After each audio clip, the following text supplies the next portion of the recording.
without going all the way on Trump derangement syndrome, I would say that the biggest threat facing the United States over the next 4 years is not actually authoritarian control, but a society getting increasingly divided and violent as state governors begin to push back and reject federal rules, and Trump tries to use force. The Rest is Politics is powered by our friends at Fuse Energy. And Rory, you know that Fuse have been very generous in their offers to members and to supporters of The Rest is Politics. So how about this one? Anyone who switches energy supply to Fuse, you get free membership to this wonderful podcast and The Rest is Politics Plus for the rest of 2025. Well, that's a very, very generous offer indeed. All you have to do is go to getfuse.com/politics and use the referral code politics when signing up. And you will get, as a member of Trip Plus, all of the episodes ad-free. Question time episode, you'll get that a day before everybody else. You get access to members-only live streams. You get early access to tickets for our live shows days before the general public. And we'd love to have you as one of our members. And hopefully it's just the perk you need if you're considering switching energy provider. It's always worth mentioning that Fuse generate power from their own solar and wind farms, and they invest 100% of profits into building more renewables. Anyway, Roy, I had a look at Trustpilot, and on there, people give Fuse 4.7 out of 5. That's a very, very high mark in the modern demanding age. And there is comment after comment about how helpful and attentive people find the service that they get. And I do think people appreciate speaking to real human beings rather than those awful chatbots. So download Fuse's app now and use the referral code politics after signing up. Visit getfuse.com/politics for the terms and conditions and to learn more.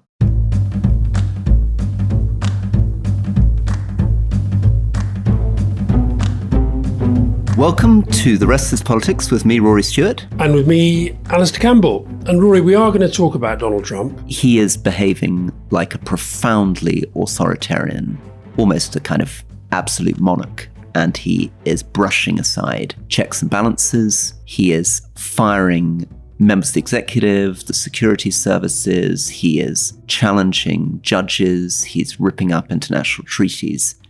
And the reason I think we wanted to talk about this is that there is a tendency of people who are sympathetic towards Trump to say that we're all suffering from Trump derangement syndrome. So I remember when we did our Gaza thing, even members of your family were like, whoa, be a bit careful there.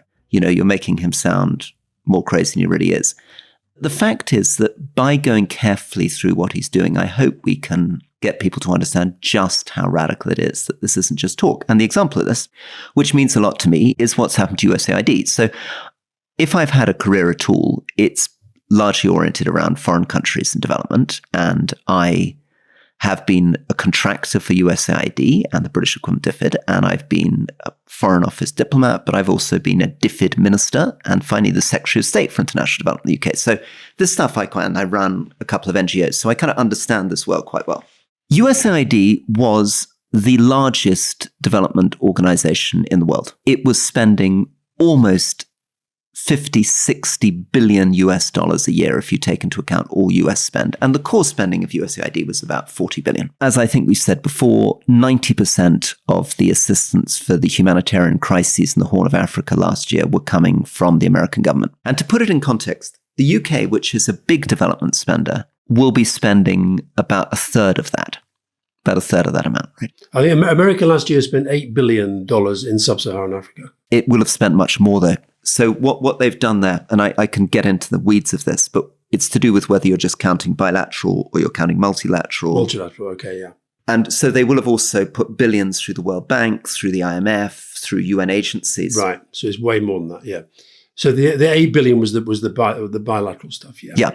So the money will probably be in Africa, given its importance in the world, will probably be approaching 15, 20 billion.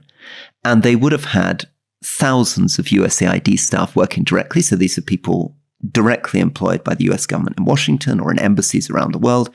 And then there will be tens of thousands of additional people employed who are working for contractors, so big development contractors or NGOs. So we've interviewed David Miliband on the show.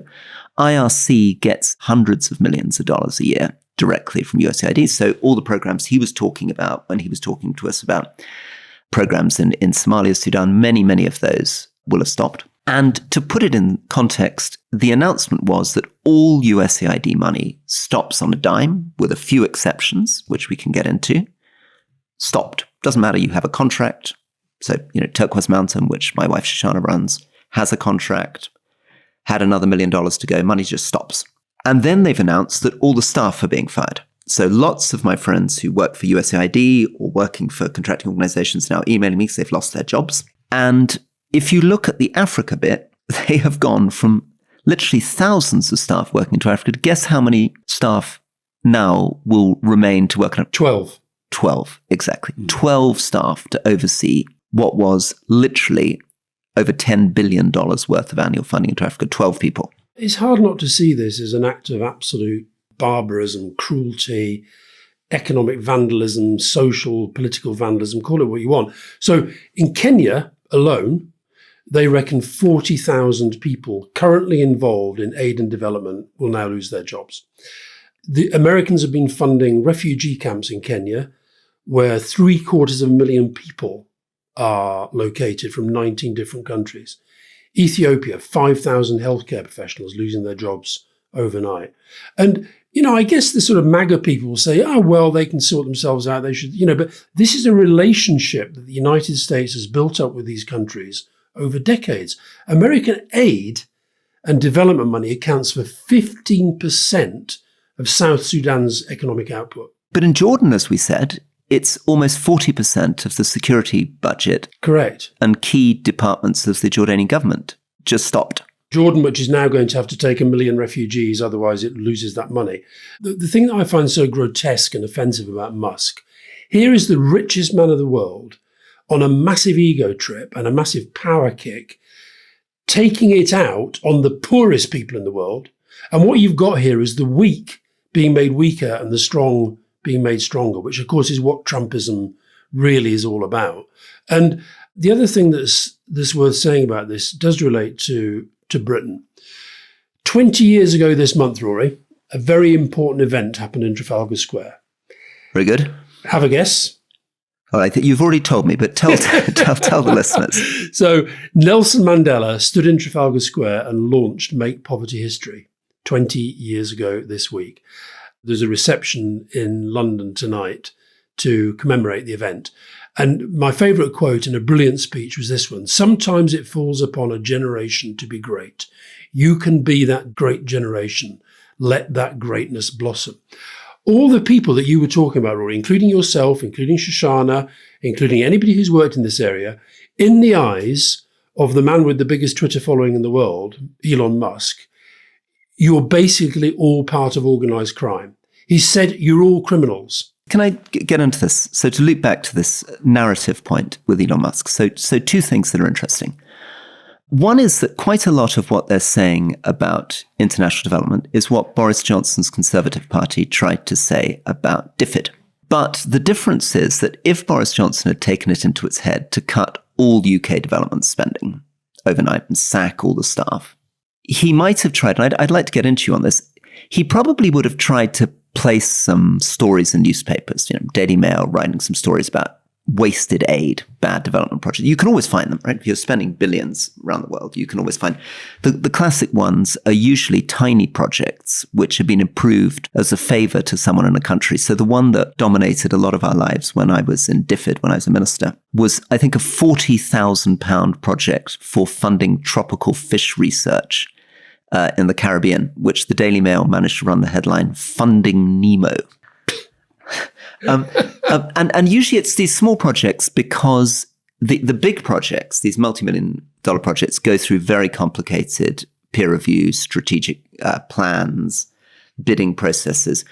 But often ambassadors or development professionals on the ground may be making smaller decisions with small amounts of money because it's something the president from the country has requested. For some reason, he's obsessed with trying to support his national aquarium or whatever it happens to be. So there's quite a lot of soft power and diplomacy behind these projects. Let me jump in there, Rory. President Kennedy, JFK, when they set up USAID, and let's remember the D, the USAID, it doesn't mean US aid.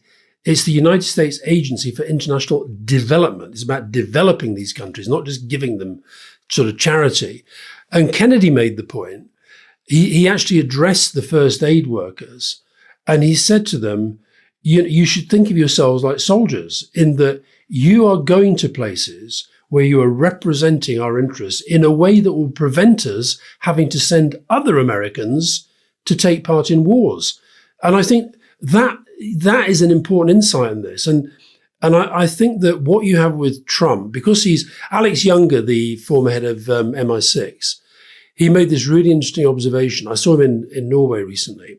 And he says, we're moving from a Helsinki world to a Yalta world. And Helsinki is all about where smaller countries and poorer countries can rely on the bigger ones to kind of have rules and order and systems that will help everybody. And the Yalta world, which Trump wants us to be in, is where he and Putin and Xi Jinping can say, basically, you have this bit of the world.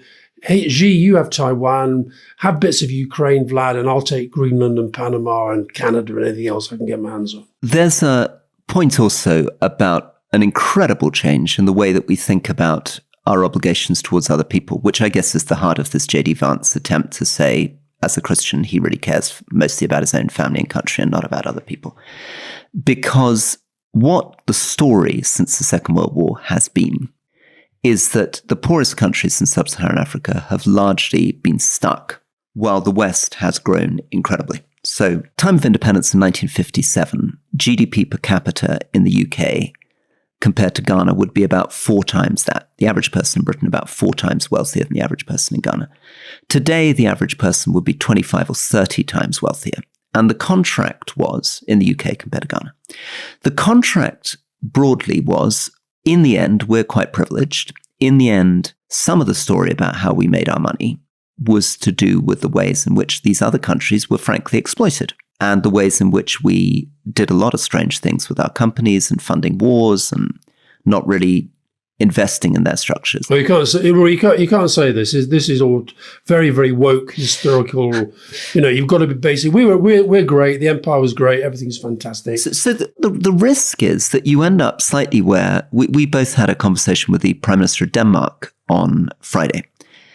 And what worried me about that conversation is that she seems to have entered a world which is basically push out the boat I'm in. Denmark is a lovely little country where we've got a lovely standard of living, we're terrific people, and everybody else can go away. We're going to be a little island, and we're not really going to care much about the rest of the world, and we're not going to take positions on geopolitics, and we're not going to challenge Trump. You're slightly exaggerating what she said. I'm exaggerating, but I suppose that in a way what she's caught is a new mood, where instead of feeling we're very lucky, and the way to both be generous and also ultimately protect ourselves from a lot of poor people starving around the world who might say, excuse me, I'll have a bit of that. How come you get to be so rich and I don't have anything? Is to invest in developing them. Just to go back to our earlier conversation, I do wonder whether this much tougher approach in relation to the communication on asylum and borders and immigration, with these pictures of people being loaded onto planes to be flown back to wherever it might be, whether that is part of the politics that she was talking about in Denmark, where they have been very, very tough on asylum and immigration, and they have seen off the Danish People's Party. But I agree with you, this sort of sense of nationalism that we look after ourselves. And I worry that Britain, which has been this great global leader, the Tony Blair government introduced DFID and created it. And the OECD at the time said that the UK ran the most effective aid and development project of any country in the world, when you think of the money that we were putting in and how it was being used. And you mentioned earlier the thing about soft power. Soft power is real. Soft power means something. You just think about what America is doing to its soft power. If you define soft power as how it is seen by the rest of the world, how it is seen and how that affects its relationships. Trump thinks he can just bully everybody. What they're doing in pulling the plug on USAID, as you say, across Africa, who do you think is going to step in? China. So there's a geopolitical element to this that they're just blind to. So you've put your finger on something really important geopolitically, because the other thing is not just that it's giving space to China to fill the world order. What it's also doing is giving incredible encouragement to Putin and other authoritarian rulers around the world. Because what Musk and by extension Trump seem to be saying about USAID, which is that it's a criminal organization and that NGOs, in other words, charities that take money from governments but don't necessarily agree with the governments, are illegitimate. And what you're doing by doing that is you're handing a huge thing to your opponents. Suddenly you've got Dodic in Republic of Srpska saying, yep, we've always said that USAID is a criminal organization. You've got the Russians and you've got Aliyev saying, yep, we've always told you that these NGOs are a complete outrage and we should shut down civil society and NGOs because these are organizations that receive funding from the US or funding from our government and criticize our governments. And now we've got the Americans admitting it, right? It's no longer just a conspiracy theory. It's no longer just us saying USAID is a criminal organization. These guys have come out and admitted it. And then they accelerate. And you can see this. The Georgian Dream will accelerate, shutting down civil society and NGOs. Republic of Srpska will continue. And the whole narrative that Trump is driving will be picked up by players around the world and accelerated. Yeah, it is on so many levels completely mad. You talked about, Johnson and the Mail would have put out these, why we're spending this, why we're spending that. The White House press secretary gave a long list of projects. Why are we funding this? Why funding that? Turned out lots of them had nothing to do with USAID. As you say, you'll always be able to find stuff. There will always be some corruption here and there. You can find it. But the fact is, for Musk, presumably on Trump's behalf, to stand there and say these 10,000 people, some of whom are working in horrible conditions for not very much money, doing amazing things to help some of the sickest and poorest people in the world.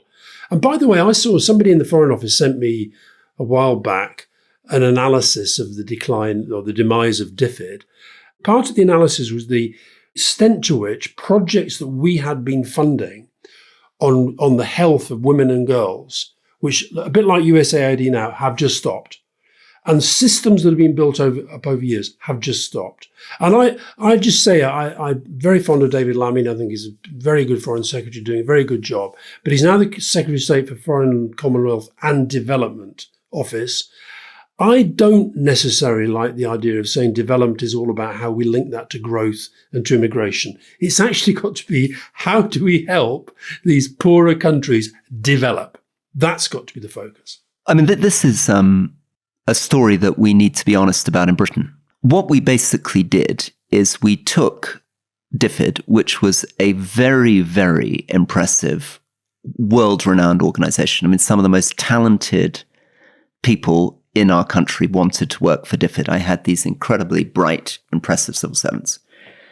And it could be a bit pompous at times, but my goodness, in World Bank meetings or in donor meetings in the Congo, DFID were often the brightest, best organized people in the room. And the money was protected. So when I was the Secretary of State, I was overseeing a budget of $20 billion a year, to put it in American terms, and it was protected. The Treasury couldn't touch it. I could literally decide on the stroke of a pen, are we putting 150 million into health in Ethiopia or 150 million into education in Nigeria? And everything was measured according to whether or not it contributed to decreasing global poverty. We weren't allowed to tie the aid. We weren't allowed to attach it to British businesses. We weren't allowed to try to leverage it in that way. We had specifically untied it because if you remember during the Thatcher period, it was very much tied to big economic projects. And there'd been a great scandal called the Pergau Dam, a sort of corruption scandal. So Johnson came along and a bit like Musk and to some extent Marco Rubio said, no. We can't have what sounds like a sort of big international NGO. What we're going to do is we're going to bring it under the Foreign Office. We're going to reduce the budget. We're going to tie the aid. So he cut very hard. On the surface, the cut didn't seem that much because it went from 0.7% to 0.5%. But because so much of our money is already pre-committed to things like the World Bank and the IMF, the impact was that I turned up on the ground in Rwanda when I was running an international NGO called Give Directly, and found that at the moment where I turned up, a few years ago, the British bilateral aid budget for Rwanda had reduced from about $100 million a year down to something in the region of $5 or $6 million a year. And I was coming in as an international NGO with a budget 5 times that of the British government. And if you imagine what that means when you're going into meetings with the president of Rwanda or the cabinet, who are they going to pay more attention to? British government or this international NGO that's coming in with far more resources. Mind you, Rwanda has managed to get a lot of money out of the British government in recent years, Rory. Yeah, they've done it in a very different way, haven't they? They've done it by trying to convince the British government to give them money for hosting asylum seekers. So Boris Johnson did this. And then we interviewed Keir Starmer. This was when Labour was still in opposition. Labour was in opposition. One of the things that really cheered up many, many people is that he said that he would restore the 0.7% and restore DFID. And both parties are committed to doing it when fiscal conditions allow. And they've never done it. When fiscal conditions allowed, the Tories chose to do tax cuts. And when fiscal conditions allow, Labour chooses to put up, salaries for train drivers. But nobody's suggesting putting more money into international development. Now, this is a huge opportunity. And this is what I'm going to hand over to you on, because this is the moment where Britain should say, okay, America's leaving. Britain is stepping up to 0.7%. We're going to work with Europe on this. The West is going to be an international development player, and we're not going to hand the whole game to China. Go on. And it's another area where, rather than sort of, moving away from arguments where the Daily Mail, Nigel Farage et al. Say, why are we giving money to these countries when we've got so many problems of our own, which is such an easy, simplistic, populist argument to make. You make an argument about why it is a good thing to help poorer countries become richer, sicker people become healthier, etc. Tony Blair did an interview a while back. I think it was with Amal Rajan. I remember he said something. Tony's very good at sort of, framing arguments. And he said that when we were in power, he felt there were three main planks to our foreign power, if you like. One was our close relationship with the United States. Well, that's we've still got it, but it's much more fragile maybe than it was because Trump's so unpredictable. That was number one. Number two was we're a leader in Europe. Well, you can't say that anymore because of Brexit. And the third thing he said was we have enormous soft power through DFID. So two and a half of those three are currently undermined. I would say all three of them have to be rebuilt. Final sort of point before we move off this. The bizarre thing about the Republican criticisms of USAID is they're describing it as though it was the old DFID, as though it was this sort of very high-minded, technocratic organization that had nothing to do with US government policy. The reality is actually the problems with USAID were the reverse. USAID was much more like Boris Johnson's development agency. It didn't have a Secretary of State. It had an administrator who reported to the Secretary of State. It was incredibly that most of the problems with USAID were when it went political. Many of the problems that I dealt with as USAID is because Congress had suddenly decided that, they needed to take maize from farmers in Iowa and import it at huge cost into South Sudan. Or Congress had suddenly decided they couldn't support family planning in Africa because there were Christians who didn't like the idea of family planning. Ambassadors had far more control over USAID locally than any ambassador had over a DFID program. So ambassadors, and a lot of the programs that are being criticized, are programs where an ambassador basically is trying to do a favor to the president's wife by funding some charity that she supports. And those are exactly things. So, and in Afghanistan, of course, USAID was deeply part of the counterinsurgency strategy and did ludicrous programs with big contractors, 120 million on empowering women, where it turned out that about 57 beneficiaries resulted. But the reason for those problems was because it was far too political. It didn't have any decent guidance on what its budget was, what its targets were, and it was being pushed around by the White House. What Trump and Musk are doing is making the situation much worse, not better. Although, in fact, actually what they're doing in practice, it seems at the moment, is just getting rid of the whole thing at all and leaving, as you say, a hole which is going to end up, for weight and coordination, probably being removing a quarter of the entire international aid spend of the world overnight. But, Rory, in other news, they've announced that white South Africans should be entitled to refugee status in the United States. And Elon Musk is a white South African, isn't he? Indeed he is. Indeed he is. So this is what I mean about the powerful getting more powerful and the weaker getting weaker, because that in the end is what they're about. And I do think that the world is beginning to catch up a little bit. I was listening to the Ezra Klein show in New York Times with Kara Swisher, who's a journalist who's been covering Musk for a long, long, long time. And she was basically saying, this guy doesn't care about anything or anyone apart from himself. and the things that he thinks make him this Herculean sort of historic figure. We should maybe think about getting him on the podcast. It was a very, very interesting analysis of the guy. But I would just say the thing about DFID, Rory, and this applies to USAID as well, it's very rare that you can combine things that are both morally wrong and strategically inept. But I think this does it really, really well. My final point, I think there's another risk that we haven't lent into enough and that we should discuss in a future podcast. As America gets more authoritarian, it's very tempting to look at Germany and Italy in the 1930s and imagine that what happens is that as Trump ignores judges, tells the executive not to implement what they say, takes over the FBI and the security services, you end up with a very centralized authoritarian government. But the US is not Germany or Italy in the 1920s and 30s. It's a society with huge divisions and an immense amount of distributed power and opposition. So states, California, money, Wall Street, media, and almost half the American population very, very angry. And as Trump begins to take institutions to pieces, those Americans won't put up with it. They'll push back. They'll try to push back institutionally. So you can see they try to push back with judges. But as Trump begins to get rid of those institutional safeguards, uses his majority in Congress, says these are Obama's judges, Musk is saying we're going to impeach the judges, not going to implement the judges' decisions, then the only route for the opposition is going to increasingly become non-institutional, non-constitutional, because Trump is dismantling the institution. In other words, without going all the way on Trump derangement syndrome, I would say that the biggest threat facing the United States over the next 4 years is not actually authoritarian control, but a society getting increasingly divided and violent as state governors begin to push back and reject federal rules, and Trump tries to use force to inflict them on people that don't want them. And this question of how minorities resist, I don't want to use the word civil war, but that is a risk that we're not talking about enough yet, because we're imagining that Trump is always going to win. Yeah. Things get more dangerous, in fact, when people oppose. Yeah, very interesting. I mean, there's a debate going on already amongst constitutional lawyers and experts in the United States as to whether they're already in a constitutional crisis, because Trump and Musk and Vance, who I say is now saying judges are not allowed to control the executive's legitimate power, which is basically a way of saying judges aren't allowed to rule against what the government says it's doing based upon the mandate it got from the people.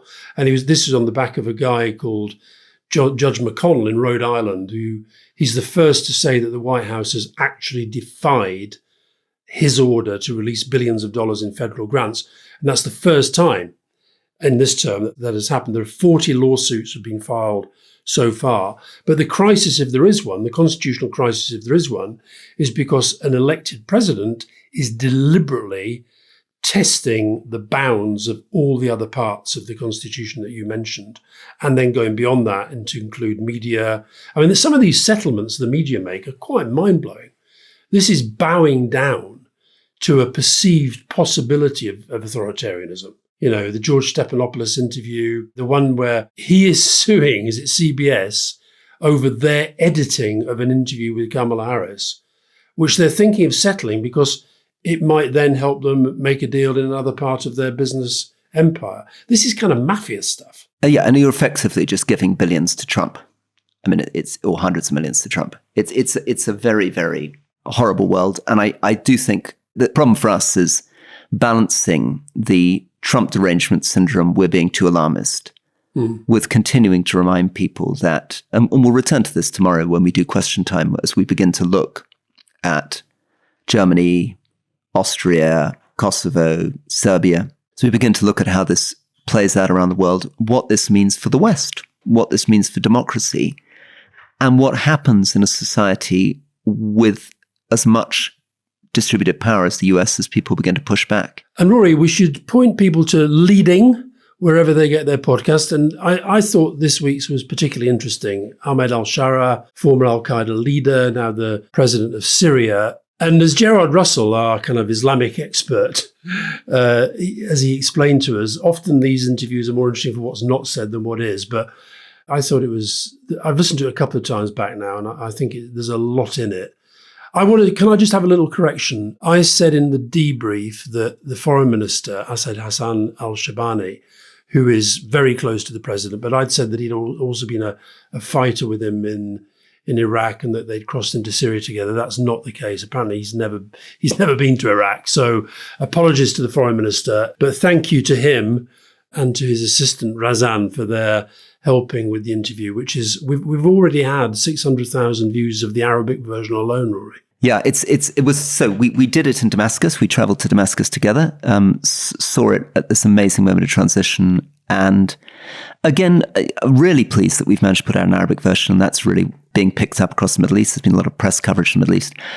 Also, encourage people, maybe worth, if you're doing it on YouTube, going forward to the end where the two of us provide a little bit of an introduction and an explainer and context. It's probably the best I think you and I have done on trying to explain Syria and some of the context of Syria. So think about it as two things, an interview, but also quite an interesting self-contained episode at the end if you're looking for a guide to Syria and some of the challenges he faces. I think it's about time we had a bit of a deep dive on the UK, the United Kingdom of Great Britain and Northern Ireland, and how it's doing. So how do you feel about that? A bit of Britain and then a bit of America? Yeah, well, I think it's a really good way of framing probably the most central question in our politics, because in a way, these two ancient English-speaking allies are on very, very, very different paths. If you wanted to describe the crisis in modern democracies, you'd basically put, I think, Starmer against Trump. And they represent very, very different approaches. And one of them, I think, if you were going to criticize Keir Starmer, and we'll get into this a bit, is whether it's not a little bit too much status quo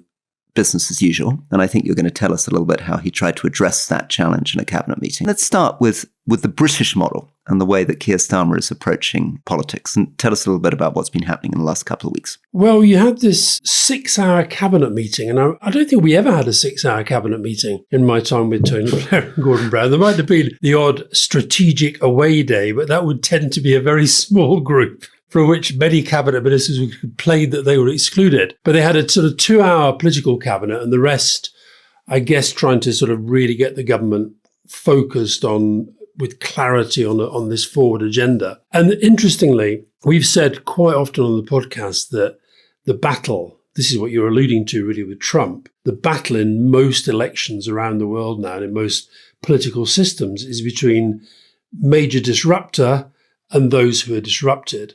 And the line that was briefed out from Keir Starmer's cabinet meeting was that he's saying, we have to be the disruptor. And of course, if part of your shtick, rightly in my view, is that you believe in the rule of law and you believe in institutions, then it's maybe harder.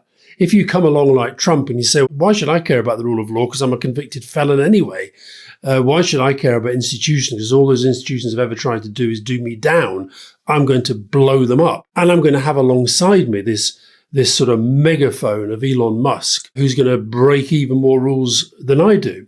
So that frames it in a really difficult way for Labour. Added to which, I think there is an issue around, you said this last week about, is there anything that Labour can learn from the way that Trump has been communicating this kind of, never-ending sense of change and energy and what have you. And the executive order thing gives him that in. Our system is very, very different. But I think part of the discussion was, how can we connect better with the public, the story that we're trying to tell about the country? Alastair, if you put at the centre of this the fact that Labour's number one mission has always been growth. Labour was elected saying that growth was going to be the answer. And of course, this is something that Conservatives absolutely agree on and Labour agrees on, very unifying.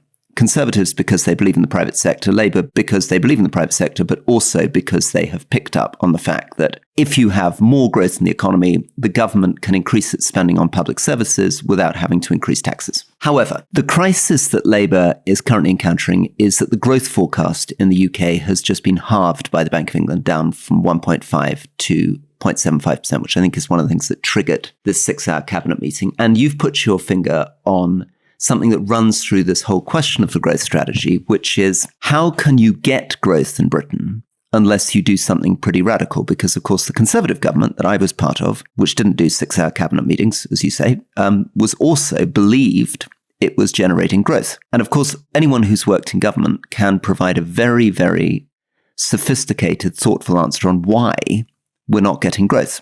And a lot of that is about institutional constraints. It's about planning. It's about judicial reviews. It's about regulations. It's about rights. It's about taxation. In other words, it's not really about technocratic economics. It's about politics. The sense I've had of talking to a few people who were at and involved in this meeting is that they recognise that there is a kind of issues to the public mood. And you and I have seen this very, very clearly last week. You and I did an event with about 300 business people when we came back from Syria. And I was giving them one of my beloved show of hands situations. And I gave them three choices. The Labour government is performing as I expected. The Labour government is performing better than I expected. The Labour government is performing worse than I expected. And interestingly, I don't think anybody said better. There was a fairly sizable majority for worse than expected. And for those who said as expected, they said it was because they had low expectations. And there was just a kind of very down mood. And you get that around the country. I think that's what Labour probably were talking quite a lot about in the political cabinet, because, you know, they've got Welsh elections coming up, Scottish elections down the track, local elections. And I think it goes back to this point that you and I have been making for some point, is what is the story that they're trying to tell the country about itself? So one of the big outtakes from the cabinet meeting was that reform has to be faster, has to go further. Well, that's fine, but what kind of reform are we talking about? What are the key planks of it? And you had an example in the last few days of if you don't have an overall coherent story, sometimes you can sense a clash of the different strategies. So yesterday, we're recording this on Tuesday. Yesterday, the big news was the bill that they're putting through to, strengthen border security, get rid of the Rwanda plan, which I think everybody apart from Chris Philp and Kemi Badenoch seemed to accept was a total waste of time and a total waste of money. But they were singing very loudly. They were shouting very loudly about the increased figures of returns. They released these pictures of people, illegal immigrants or people who were being convicted of crimes, being put on a plane, sent home. So that's sort of saying we are tough on immigration, which, as you keep saying, there is a demand for that right across Europe. And so you can say, well, yes, I get that. But then you sort of say, well, how does that relate to, if growth is the number one mission, the number one message, how does that relate to that? Where is the bigger argument about immigration and how it fits within the economy? And I think that the problem, in a sense, with growth is that you don't feel the values within it. Yeah. And I think that's where Labour maybe need to do the better work. What are the values driving everything they're doing? So traditionally, progressive parties, you're completely right, would stick an adjective on the front of growth. They'd talk about green growth, or they'd talk about sustainable and inclusive growth. Or fair growth. Fair growth, yeah. These were ways of saying it's not just about growing the economy as quickly as possible. In fact, the traditional critique, I guess, that you guys would have made in the 80s, 90s, is that even when the Thatcher and Major governments were growing the economy quickly, I mean, so there were some impressive GDP figures, GDP per capita figures, productivity figures, the argument would have been that it wasn't fair. It wasn't sustainable. It wasn't inclusive. A lot of rich people were getting richer and actually median wages were stagnant. Yeah. And I guess you'd also probably say that some of that growth, and this continued, this is a criticism of your government too, involved pumping up the City of London, taking a huge amount of risk on the financial sector, which went wrong in 2008. So the story normally from the progressive left has been, well, okay, what we need to do is balance that kind of drive to grow the economy as fast as possible with redistribution, so making sure median wages are looked after, infrastructure investment, so thinking about the medium long term, research and development investment, making sure that Britain is really generating the ideas and turning those ideas into businesses, and looking after the environment. So we've got Sadiq Khan coming out against the third runway in Heathrow, quite understandably saying air quality is terrible in London. And if we build this thing, air quality is going to get much worse. So now we've got a government that's sounding in its rhetoric quite sort of, maybe neoliberal's a horrible jargon phrase, but the impression one gets is that Rachel Reeves wants to grow the economy as quickly as possible, and that's the priority, and that's more important than what the environmental impacts of building a lot of runways might be. It's more important than the questions of risk. So part of the growth strategy is about getting pension funds basically to take more risk. It's about getting first-time buyers to be able to get mortgages with smaller deposits. All of this adds to the risk in the system. And she's also made a bold decision, which I, as a Tory would really support, but I think must trouble some people in Labour. She's leant very hard into the idea of a triangle between London, Oxford and Cambridge. Makes a lot of sense. You're investing in success. You're reinforcing where the big elite institutions are and where a lot of the innovation is taking place. But again, many people in Britain would say our economy is far too arranged towards the southeast. Most of the growth is already coming from London, Oxford and Cambridge, and we're just putting more money into reinforcing success rather than levelling up. Over to you. You mentioned Heathrow, and you and I disagreed agreeably last week, and I said I was broadly in favour because I think we have massive capacity issues, and I believe in big infrastructure projects as well. But I said that was subject to somebody being able to explain to me that the sustainable aviation fuel thing was real. And I asked for people to send in their... In fact, we had some amazing engagement this week, Rory, because we asked about Canada, and we had dozens of people sent in their view, Canadians, about whether Justin Trudeau was right to sort of see off Trump in the way that he did, where most Canadians that wrote to us seem to think that he was. But also in relation to this fuel business, I was sent, I don't know if you saw any of these, but I was sent sort of really detailed scientific papers. And again, if I'm to sum them all up, the overall picture was, this is not quite as good as it seems. This needs an awful lot of work. But what you said there about Rachel Reeves and the kind of planks of the growth strategy that she set out, I agree with you. I think the Oxford-Cambridge thing is one that was absolutely, has been crying out for that for some time. She sort of, I think with the North, she focused very much on this thing about, new Old Trafford and all the building that was going on around there, trying to improve transport links. But we've heard about that for so long in the north of England. So I think that my point, I guess I was saying about values. So when and I understand the threat from reform, I get that. But I think there's a real danger that we homogenize what we deem to be public opinion. And so at the moment, we should maybe talk a little bit about this book that's making a few waves, this book by Patrick Maguire and Gabriel Pogren called Get In, which is about how Labour got into power and the strategy behind that. But one of the things that I think is poisoning this debate at the moment is because Reform and Nigel Farage is so good at sort of manipulating the media and playing them like a fiddle, that we've bought this idea that this red wall is just full of people who all think the same thing and they all don't like immigrants and they all don't like Europe. It's complete nonsense. Some of them do, some of them don't. And it's exactly the same in the south of England.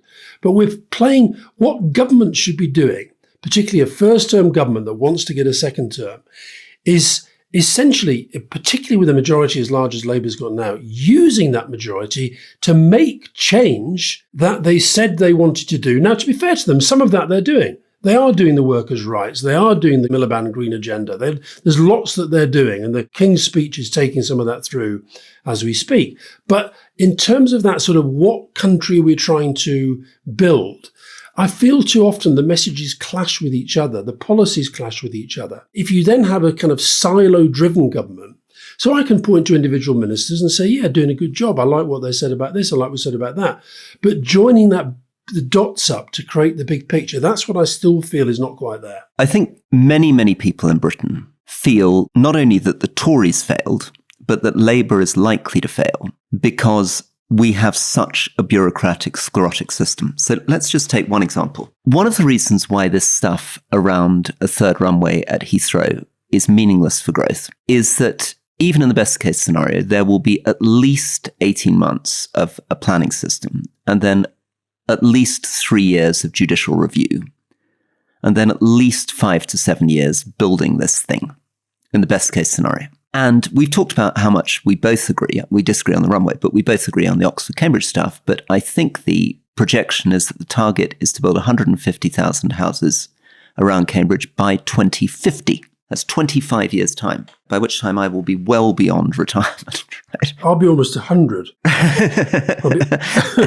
An age which I should say my amazing mother-in-law, Audrey, has reached last week, which is pretty much, I don't think I'm going to reach 100, but I will almost be 100 when all those houses are built, Rory. And there was a very moving thing for listeners, which is that Alastair, who is not a great monarchist, was really moved by the card which signed by the King and Queen that comes when you're 100. I was moved by the response of others. Right. How much? Well, how much it meant to the 100-year-old, which I suppose matters more than what it meant to you. Exactly. So how would you fix this? Well, I think if you really said Britain is in crisis, we really need to turn growth around, and we believe the way to do this is infrastructure investment, then why don't you say, okay, I'm sorry, in the case of the third runway at Heathrow, we're going to pass a law to drive this thing through. We're going to suspend judicial reviews. We're going to, I'm being provocative here, right? We're going to suspend the judicial reviews. We're going to suspend the planning process. The government is going to use its majority in Parliament to say,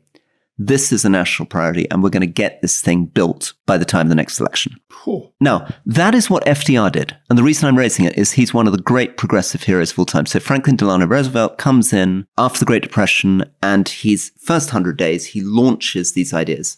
And these ideas are sailing pretty close to the wind. He was actually challenged by the Supreme Court, who blocked some of the stuff he was trying to do because it was authoritarian and it was pretty close to illegal. And because he's FDR, he balanced. He accepted some of that. He changed some of the positions of the judges, and he navigated his way through. He also got 4 terms. And he got 4 terms.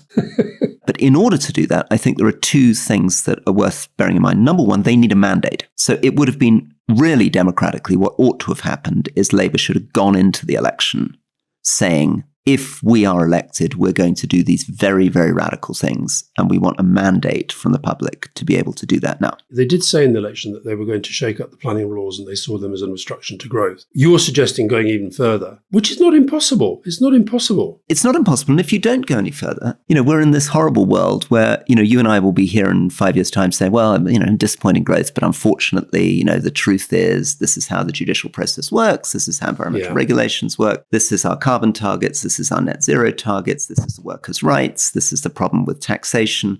And basically, we'll just be making a lot of excuses for why Britain is neither one thing or the other. And the real risk that Starmer faces is it's not going to be growth like East Asian state-led. It's not going to be growth like Germany and its heyday of getting behind an industrial strategy. It's not going to be Thatcherite style deregulation, low tax growth. It's going to be some funny, risk-averse treasury hybrid where we keep sort of bumping along and nothing changes very much. The one European country that seems to be growing quite well at the moment is Spain, which is above 3%, and they seem to be putting it mainly down to tourism. Now, there may be other stuff going on, but there's a left-of-centre government. They've got a left-of-centre government like Labour, and for some reason they have come out of COVID and the economy is growing better. But Rory, let me just throw something at you. I'd really like your response to this. I'm going to quote you George Osborne. I want to ask you, I'm not sure where he said this. It was John Rentoul who posted this on social media. There's such an easy trap here for the Labour government to set for the Conservatives. It has the immediate economic benefit of doing something that's going to help your GDP in the next few years.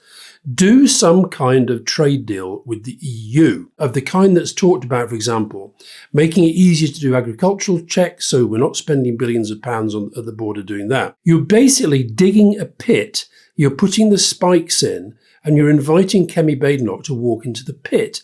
Because once the deal is done, every new business will start to adjust to the new trading relationship, the new customs arrangements, which will be an improvement on the ones that exist today.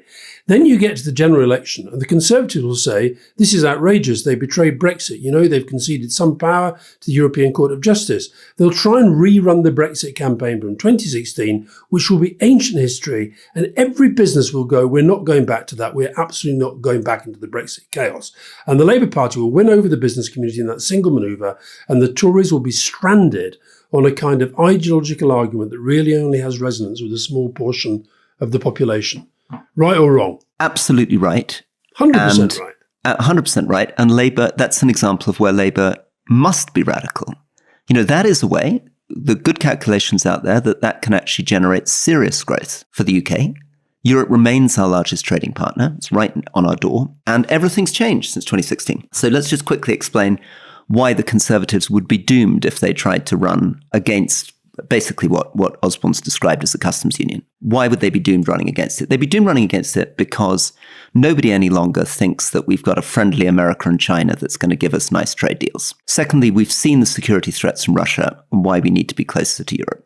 Thirdly, we've seen the economic damage of Brexit. Fourthly, we've seen public opinion change, and public opinion is now much more critical of the damage that was done by Brexit. Fifthly, we've seen how leaving the European Union involved the Conservatives bringing in almost 1 million people a year over 2 years from India, Pakistan, Bangladesh, Nigeria, not delivering any of the control. So if Labour went for a customs union, which, just to remind people, is exactly what my Shire Tories used to talk about, which is the common market, no freedom of movement, Labour continuing to do the stuff you talked about at the beginning of the podcast, which is showing that they're controlling immigration, they're tough on immigration, customs union, and let's combine it with visas back and forth for young people between Europe and the UK. And I think you've got a winning arrangement, and as you say, a catastrophic trap for the Tories. So why is Starmer not doing it? What's the problem? If it's obvious to you, me and George Osborne, why is he not doing it? I think he's not doing it because he said that he wouldn't do it. And we've said many, many times, we said to that business audience that Labour took a judgment that they had to rule out tax rises. They took a judgment that they had to rule out customs union, single market return and freedom of movement.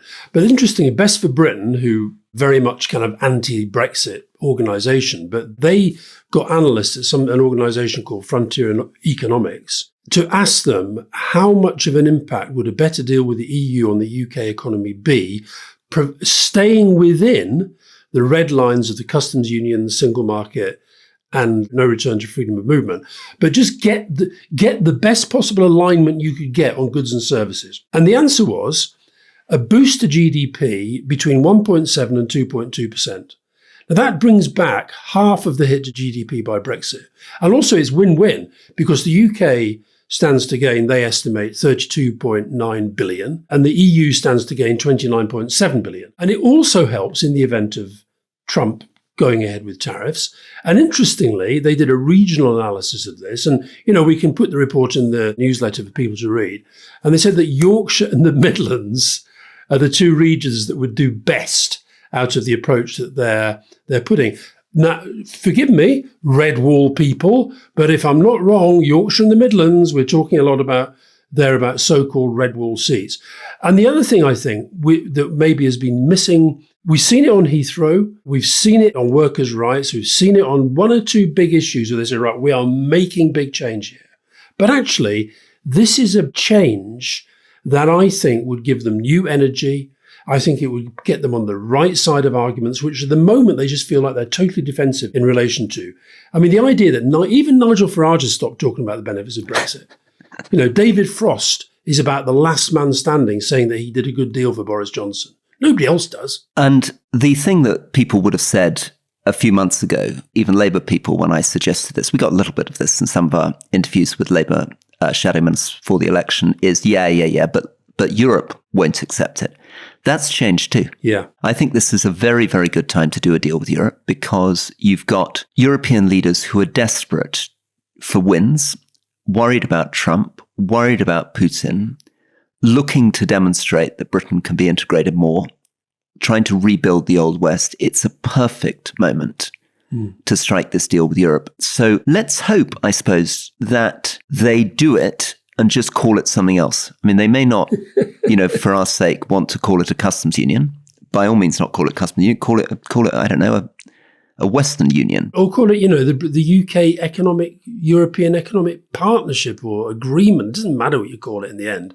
Well, it does, but, I don't think we should get too hung up on that. The point is, are you going to try to align more closely? Or are you going to fall into the trap that Farage, etc., want you to, of saying you have to choose between America and Europe? It's nonsense. Just on this book, Rory, I've not read it yet, but I've read a lot of the reviews, and it strikes me as a bit of a problem, that it's almost like Keir Starmer is a bit player in the story of Keir Starmer.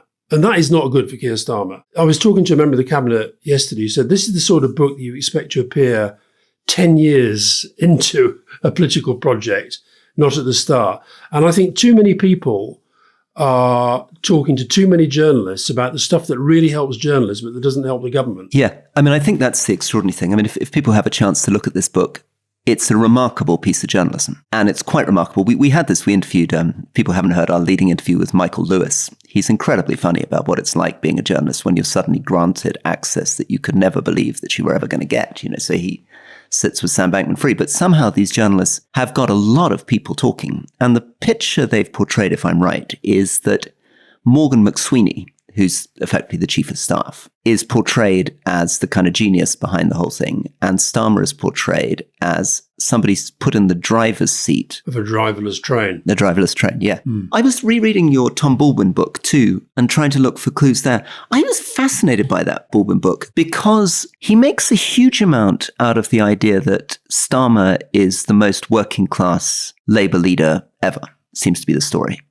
But actually, his description of Starmer's childhood makes it seem as though Starmer had a life pretty much like about 50% of the British population. He grew up in a commuter belt in Surrey. His parents both went to grammar school. His dad was a tool worker. His mother's a nurse.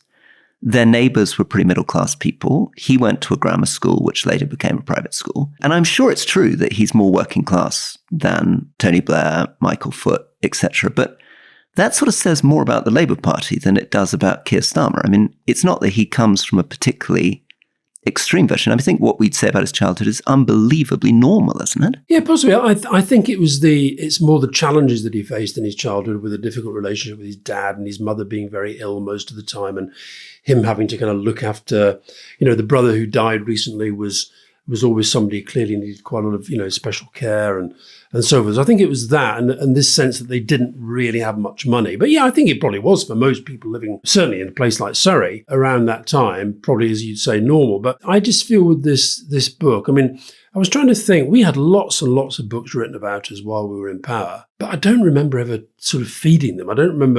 I always felt you were better to be in a position to say, I had nothing to do with it. Morgan McSweeney's got to watch this because he, once you become the centre of attention in a way that you can't control, this is kind of what happened to me. But it happened to me in large part because the media decided I didn't want to be the story. The media kind of decided I should be the story. And that made my job a lot harder to do. But I think I felt reading, I think it was the FT review I read, and I thought, God, and Andrew Rawnsley wrote a piece in The Observer, so I thought, God, if I was Keir reading this, I'd think, no, this is not good. I've got journalists that I would count as friends. Tom Baldwin would be one of them, but Tom's no longer kind of, journalism in the conventional sense. But you should never, ever imagine that when you're doing your job in government and they're doing their job in media, never, ever, ever imagine that they're your friends. You can be friendly with them, but they're not your friends. Well, I think that's a good line on which to finish. See you tomorrow. Bye-bye.